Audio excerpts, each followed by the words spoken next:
Jeep weekend safety rules this weekend as new sheriff is implementing new rules for safety reasons. I wonder if this is a elected official, because I can well imagine this is going to help him with some people and hurt him with other people's.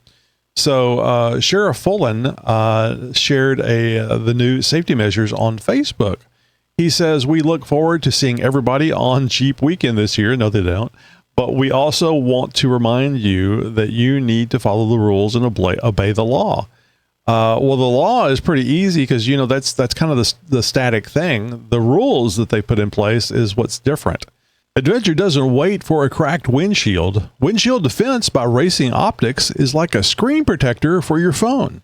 Triple layer, race tested, and installs in just 20 minutes. Save 20% with code JTS20 at windshieldefense.com.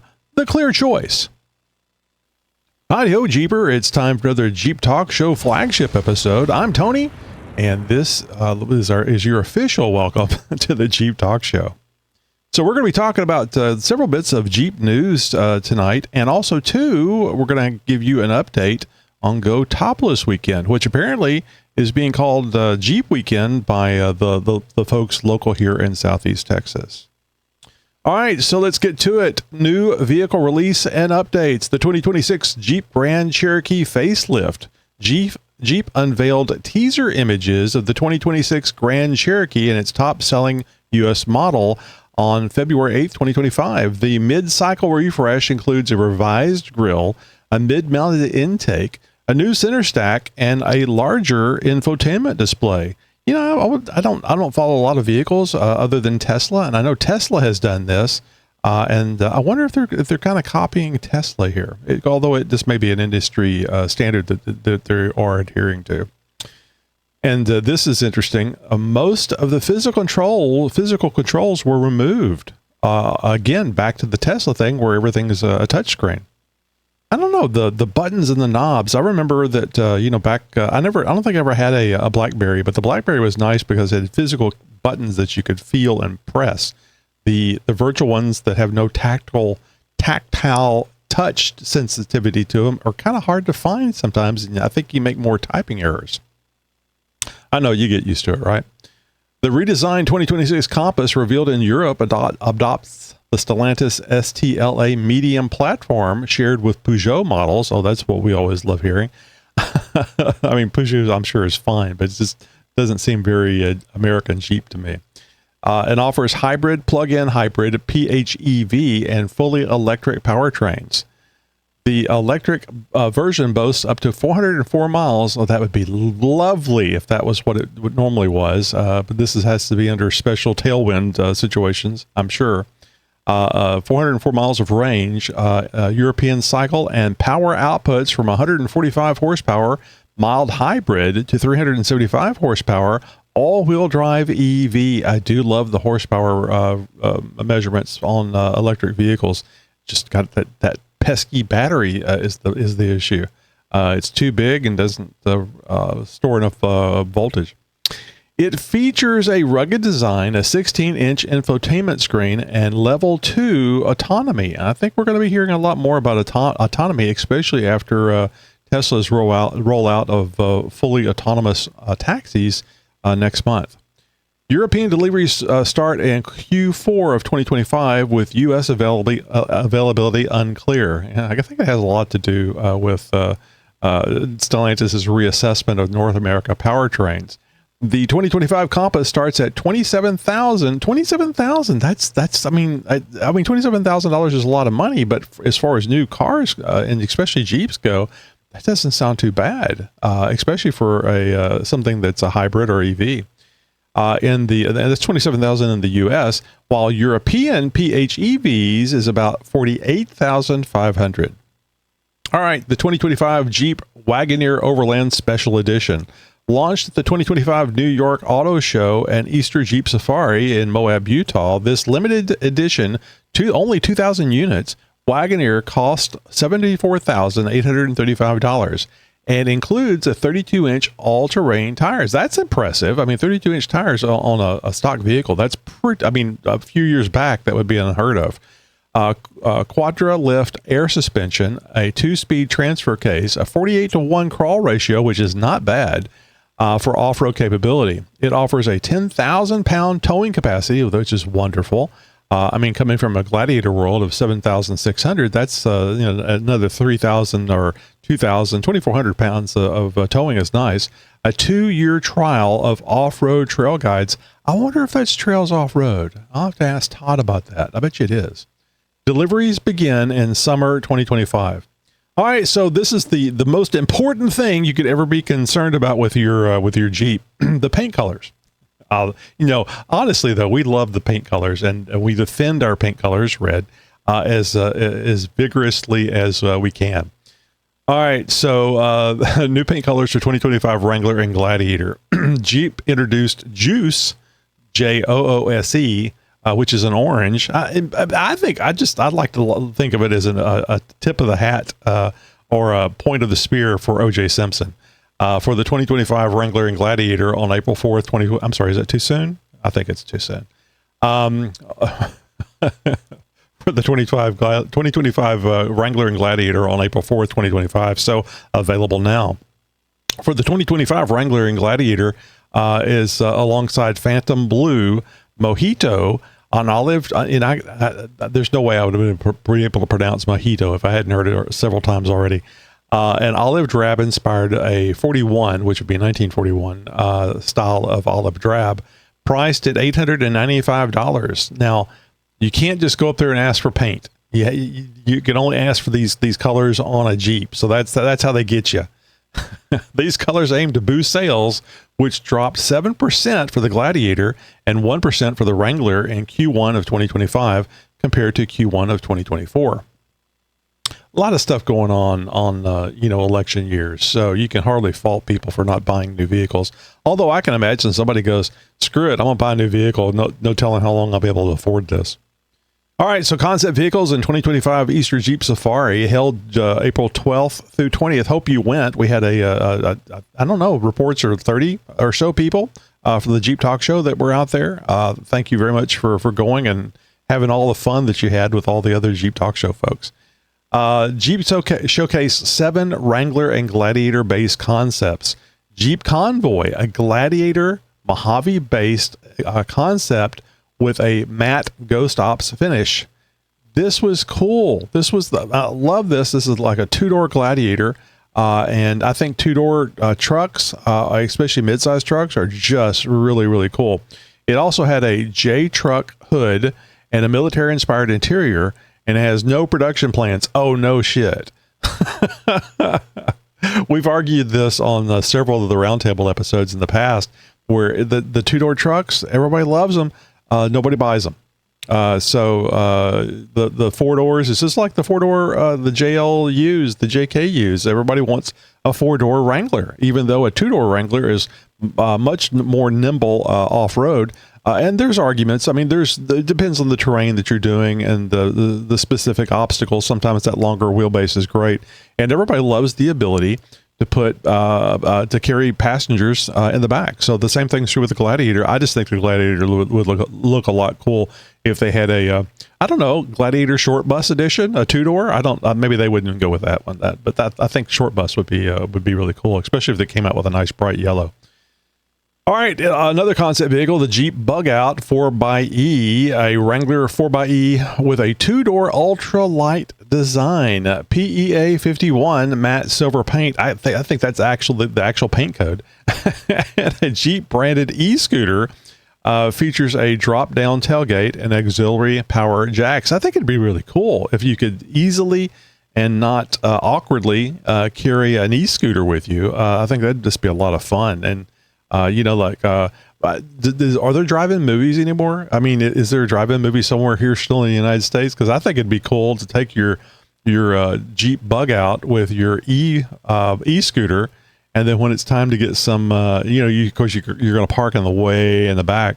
When it's time to get some snacks or get some that much-needed refreshment liquid from all the sweating and stuff that you were doing, you can hop on the e-bike, run up to the concession stand, get your stuff, and wheel it back to your Jeep. I think that'd be a lot of fun. It's a fat boy's dream. The Jeep Rewind, a 1980s, 1990s themed Wrangler Rubicon with neon colors and a 2.0 liter turbo engine. I do not like 2.0. It sounds like way too much liters. I mean, too little liters. And the turbo, which I think it loved the whine and everything, but that's just something else for it to go wrong. And I think it also causes additional heating of the engine. So I personally think it makes the engine last shorter. Now, if it was a 3.6 liter with a turbo, now we're talking. So this the Jeep Rewind, emphasizing nostalgia, of course. Honcho, do you guys remember the Honcho from what was it, Twister? Oh, they trashed that beautiful Jeep. Well, this is this Honcho is a refreshed Gladiator Rubicon with a 1970s paint and flat steel fenders and 40-inch tires. Oh, yeah, that's nice. I like seeing that they're doing more Gladiator stuff, especially with the Gladiator sales down so much. You would think that they would probably focus on the Wrangler vehicles, making it more. I mean, because they're only down 1%. But you know, whatever they're doing, I love seeing the Gladiators since I have one. Other concept vehicles, variations on lightweight and retro themes, but the Wagoneer S and Recon EVs were notably absent, hinting at a potential shift away from full electrification. I've said it before, I'll say it again. It's just not time. We do not have the battery technology or whatever ultimately the thing is that creates the electricity. I don't think we have that technology taken care of yet. It will come. Well, I absolutely believe it. And electrification is a great idea.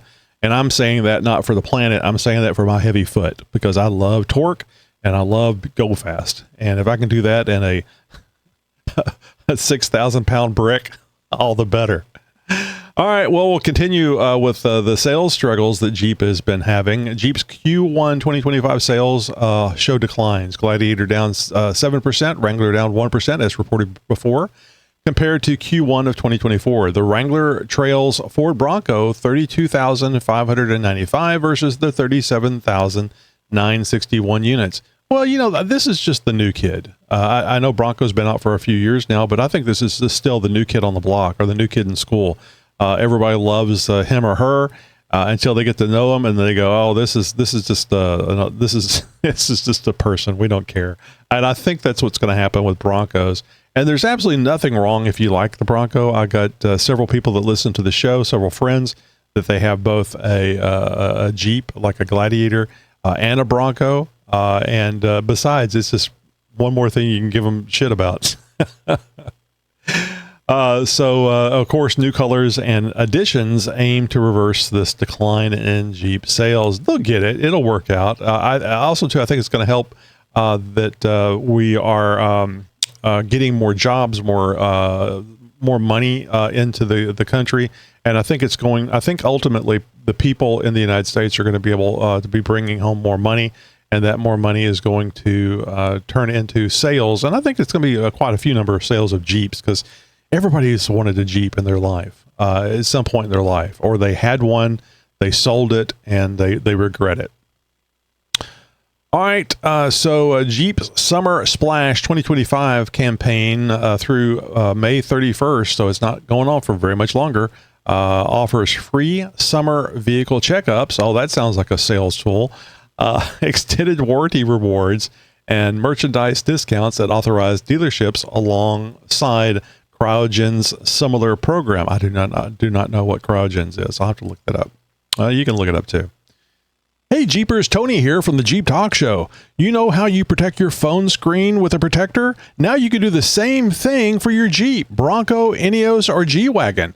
Windshield Defense by Racing Optics is a triple-layered, race-tested solution that installs in under 20 minutes, right at home or with your local installer.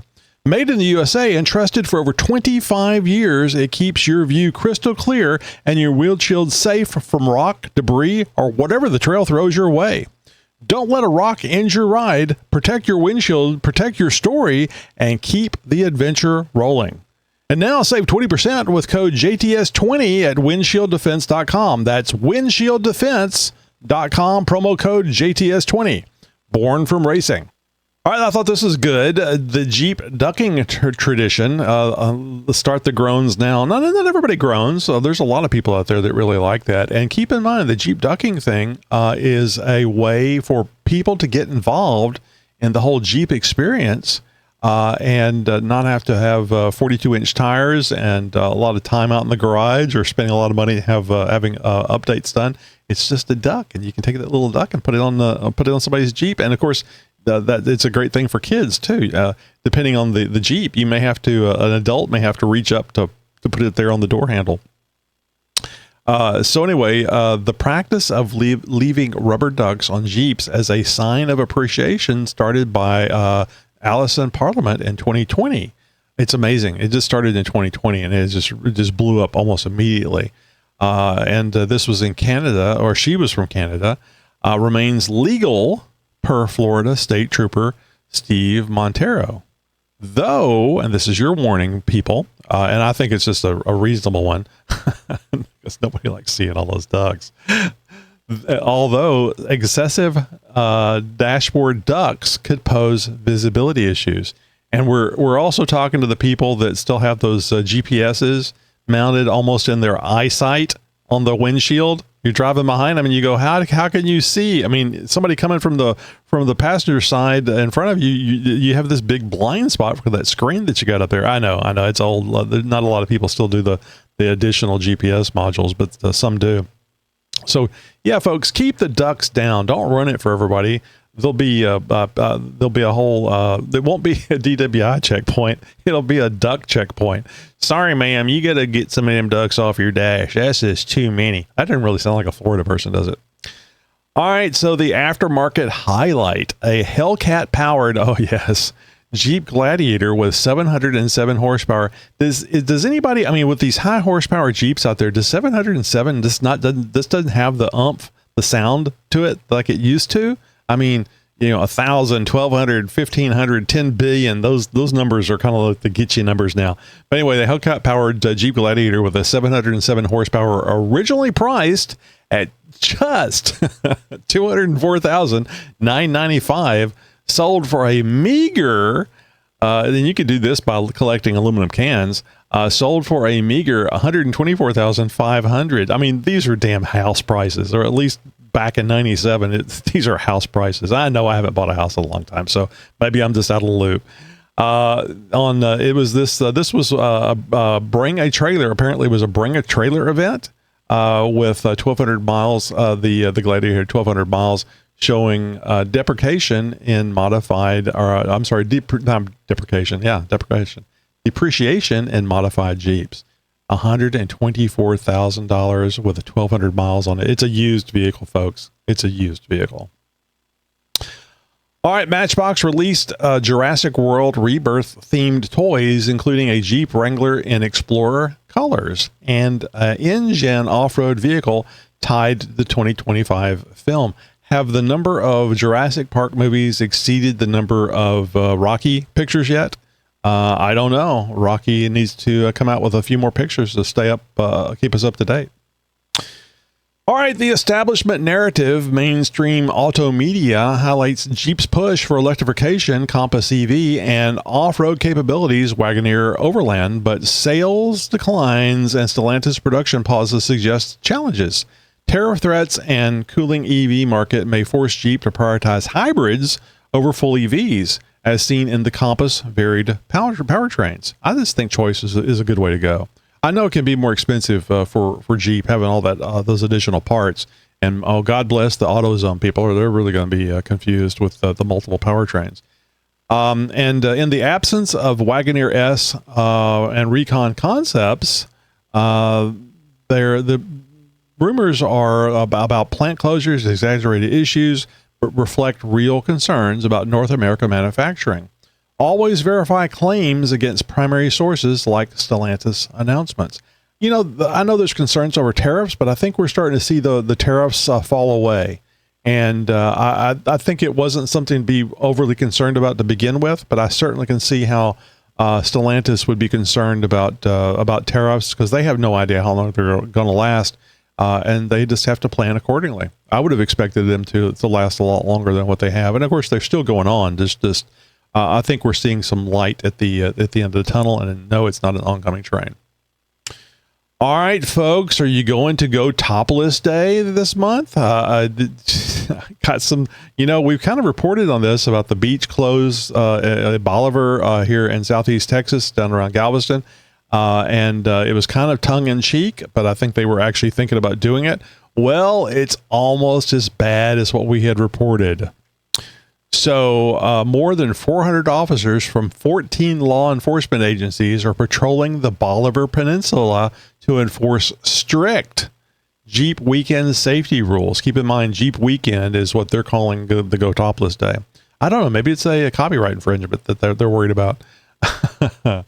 Jeep Weekend safety rules this weekend as new sheriff is implementing new rules for safety reasons. I wonder if this is a elected official, because I can well imagine this is going to help him with some people and hurt him with other people's.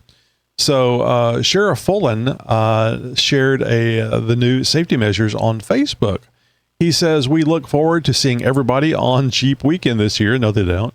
But we also want to remind you that you need to follow the rules and obey the law. Well, the law is pretty easy because, that's kind of the static thing. The rules that they put in place is what's different. Get this. This year, several restrictions will be enforced in designated Jeep Weekend event area. There will be no parking on the beach. I mean, that's what I did when I went down there. That was the fun thing to do, watch people drive by. There will be no loading or unloading of trailers on the beach. That's prohibited. Golf carts, ATVs, and dirt bikes are banned. Now, they could have just added anything other than Jeeps, but they didn't. Mass gatherings are forbidden. Oh, wait a minute. I think that's where the shooting starts. So that makes sense. So no mass gatherings. In other words, you can't go out there and have fun with your friends. There will be no glass containers or littering. Well, that's kind of the standard on the beach. So I got that one. That's fine. Stay off the dunes. I guess if you can't park on the beach, the next thing you want to do is park on the dunes, right? Especially with a Jeep. Can't do it. They're thinking ahead. They got a mole. They got a Jeep mole in the sheriff department there. Driver's licenses required to drive on the beach. Now, I had heard a few years back that the beaches are legal Texas roadways. So you can't drive on the beach without a license, same as you can't drive on the road without a license. The speed limit, 15 miles an hour. Well, I mean, if you can't park and stare at people, going 15 miles an hour is probably going to be pretty good. In fact, I would imagine you're going to have several situations where people are stopping, but that's not all. So animals must be on a leash at all times. Then people, you just should do this anyway. I mean, you don't want them biting somebody and getting sick. So bonfires are prohibited. Well, it would be kind of hard to start a bonfire if you can't park on the beach. Duh. But anyway, you can't do that either. So no fun. Basically, that's what this means. It's no fun. Regarding traffic, individuals are not allowed to stop, stand, or park along the beach or enter public safety zones.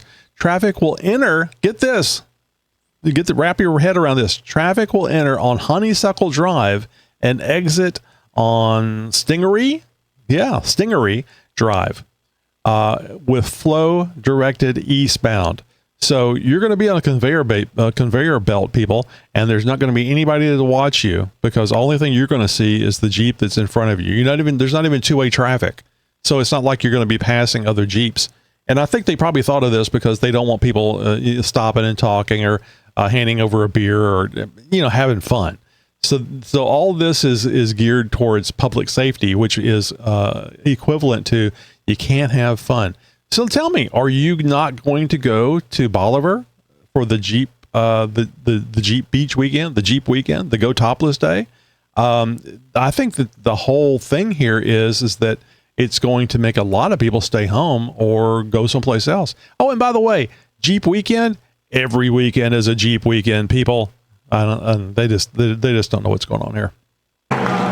From the mind of Nikki G. Hey, this is Nikki G. And now that you're on vacation, Tony, is it all right if I come out now?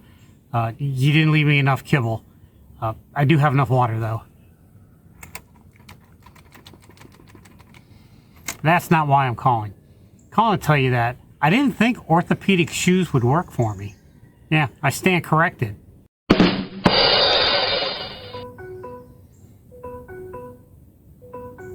That's the bad joke meter. Yeah, all right, boys and girls, I'll chat at you later and have a good one. Bye. The things I do to appear funny.